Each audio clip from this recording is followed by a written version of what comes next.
امروز روزی است که روز پیروزی خون به شمشیر است. امروز روز پیروزی حق بر باطل است. امروز روز پیروزی روشنایی با جهالت تاریکی است. دشمنان از صبح تا امروز بسیار میخواستند که پروسه انتخابات ما شما را مختل بسازه، اما با قهرمانی و شهادت پرسنل ما ضربات کوبنده هر جایی که سر بالا کرد میدان زدیم، هر جایی که موتورسیکل خود که سر زد که من میدم فشاری زدیم. بیشتر از 2 تا 2.5 ساعت نفر دشمن امروز تلفات داره. دشمن ما نمونیم که جای خودم شور بخوره.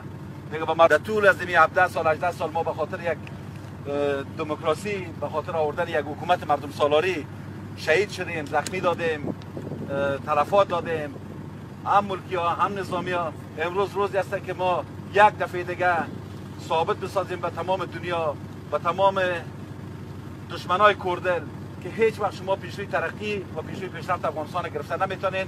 این کاروان به پیش خود رفته و ما به پیروزی های زیادتر از این و امروز آخری نقطه پایان به عملیات الفتح از اونا. امروز عملیات الفتح از اونا به عملیات الشکست مواجه شد. اونا در مقابل ما شکست خورد و ما یک انتخابات بسیار خوب داشتیم.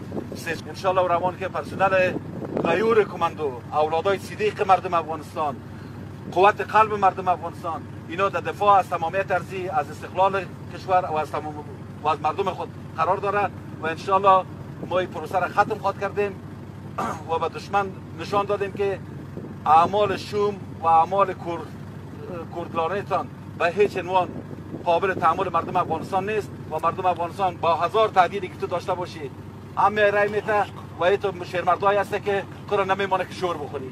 بخیر باشه. امیر رقم اظهاراتی که شما در اینجا دارین به تمام مردم افغانستان میگم، امیر رقمی که در اینجا وسایت ما اونجا میدان